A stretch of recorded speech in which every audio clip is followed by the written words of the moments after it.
नमस्कार मित्रमैत्रिणींनो.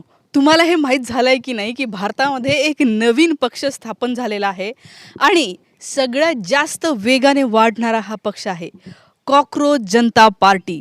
तुम्ही ह्या पक्षाचे वैशिष्ट्य जर का वाचले, हे सत्तेत आल्याच्या नंतर काय काय करतील हे जर वाचलं ना, तर 100% मी म्हणते की तुम्ही सुद्धा हा पक्ष जॉईन कराल. मी आजच यांचं इंस्टाग्राम पेज फॉलो केलेलं आहे.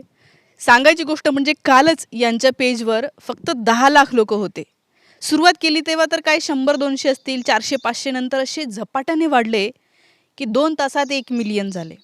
सकाळी मी बघितलं होतं तेव्हा 2 मिलियन म्हणजे 20 लाख फॉलोवर दाखवत होतं. आता बघते आहे व्हिडिओ करायच्या वेळेला याचे फॉलोवर आहे 5.6 मिलियन, म्हणजे 56 लाख लोकांनी 2 दिवसामध्ये या पेजला फॉलो केलेलं आहे. या पक्षाला आपण सपोर्ट करतो असं म्हणलेलं आहे. असं काय खास आहे आणि का हे सगळं झालेलं आहे? तर तुम्हाला माहिती आहे की आपले चीफ जस्टिस ऑफ इंडिया परवाच्या दिवशी असं म्हणाले होते, there are some youths like cockroaches, they don't get any employment. काही असे युवक आहेत ते झुरळांसारखे आहे, कॉकरोचेससारखे आहे, त्यांना कुठल्याही प्रकारचा रोजगार मिळत नाही. थोडक्यात CJI साहेबांनी अपमान केला होता युवकांचा. जे बेरोजगार आहे त्यांचा काय दोष? या व्यवस्थेने रोजगार निर्माण केला नाही, रोजगारांना काढून टाकलं, या व्यवस्थेने काहीच लोकांना कामावर ठेवलं, ह्याच्यात त्या तरुणांचा काहीच दोष नाही. भारतामध्ये प्रचंड लोकांनी खूप शेअर केलं, काय काय बोलायला लागले वगैरे वगैरे, आणि त्यातून पुढे आलं ते म्हणजे हे कॉकरोच जनता पार्टी नावाचा पक्ष रजिस्टरसुद्धा केलेला आहे त्यांनी, त्यांची वेबसाईट तयार केलेली आहे. आणि यांचं काय म्हणणं आहे माहिती आहे का, ते तर तुम्ही ऐकलं ना, इंटरेस्टिंग. म्हणजे तुम्हालाही असं वाटेल वाव, असं झालं ना, खरोखर या भारताला पुढे जाण्यापासून कुणीही थांबवू शकत नाही. हा भारत अशी झेप घेईल, या भारतामध्ये म्हणजे सगळ्या जगाला मागण्या टाकण्याची ताकद येईल. काय काय सांगितलं यांचं, काय वैशिष्ट्य आहे? सगळ्यात पहिले हे म्हणतात, आम्ही जर सत्तेत आलो तर पहिला point, no post retirement rewards for जजेस. हे जे जज लोक आहेत की नाही, यांना रिटायरमेंट झाल्याच्या नंतर कुठल्याही प्रकारचं राज्यसभेचं पद द्या, विधान परिषदेचं पद द्या, कुठलं तरी गव्हर्नर करा, असं कुठलंही आम्ही त्यांना देणार नाही रिटायरमेंट नंतर. का सांगू का? कारण हे आपल्याला राज्यसभेचं पद मिळेल, एखादं हे मिळेल म्हणून ते काय करतात, तर सत्ता ज्यांची आहे त्यांना दुखवत नाही, त्यांच्या बाजूने न्यायनिवाडा करतात. अनेकदा केसेसचे निर्णय फिरवले जातात, म्हणजे जनतेला न्याय मिळत नाही.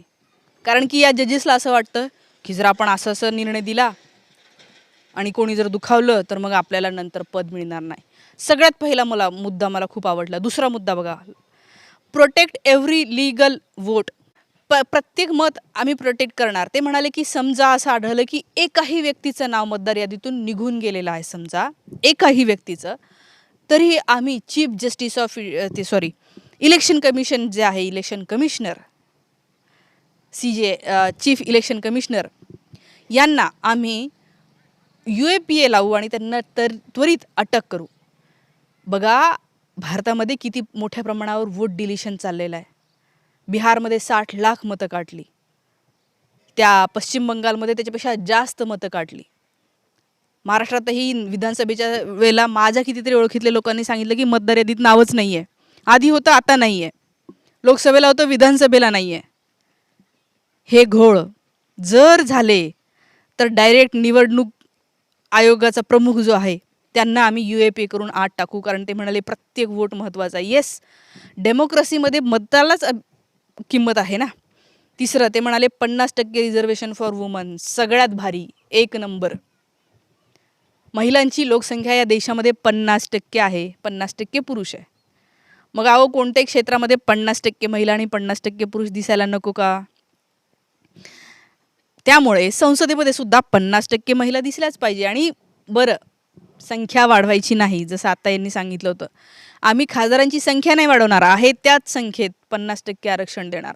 किती भारी, कुणीच नाही करू शकलं हे आतापर्यंत, ते करणार. आणि हे मला खूप आवडलेलं आहे. तिसरा महत्त्वाचा मुद्दा आहे. चौथा मुद्दा, इंडिपेंडंट मीडिया अँड नॉट गोदी मीडिया. आता जे अदानी अंबानी यांच्या मालकीचे मीडिया आहेत, आजचे बहुतांश मीडिया हे या दोघांच्या मालकीचे आहे आणि हे दोघे जण मोदींचे मित्र आहेत. त्यामुळे सरकारच्या विरोधात कोणीच काही बोलायला धजत नाही, उलटं खूप कौतुक करतात. त्यामुळे ते म्हणाले की आम्ही सत्तेत आल्याबरोबर ह्या लोकांचं जे आहे ते मालकी याच्यातनं काढणार, आम्ही या चॅनलची जे आहे ते परमिट रद्द करणार.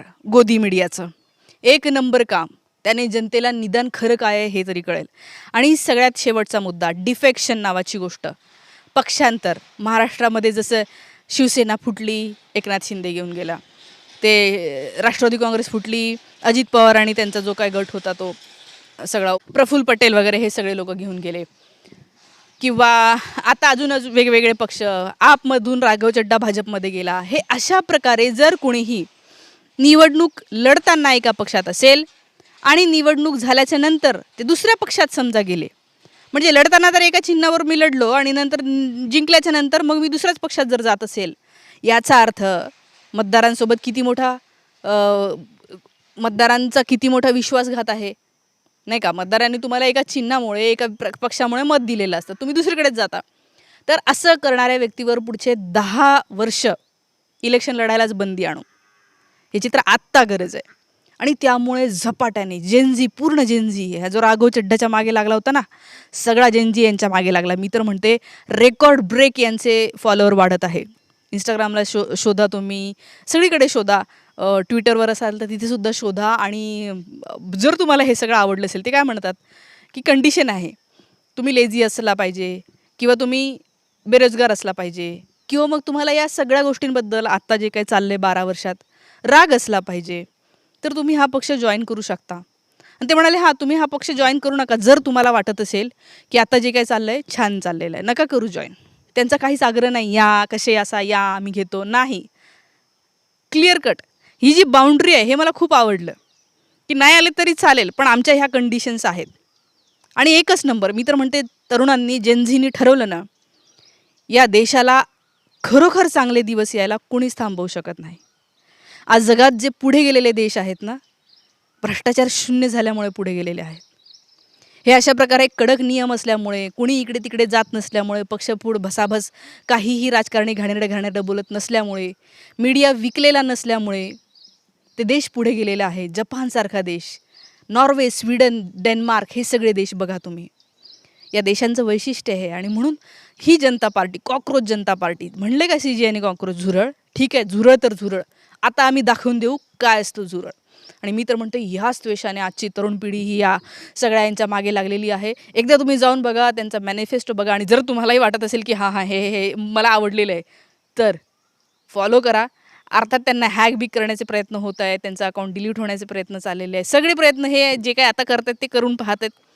पण हा एक वेगळा प्रयोग म्हणून मला असं वाटतं आपण सगळ्यांनी त्याचं स्वागत केलं पाहिजे. या सगळ्या गोष्टींबद्दलच्या तुमच्या प्रतिक्रिया मित्रमैत्रिणींनो कमेंट करून मला नक्की सांगा. थांबते. Thank you so much.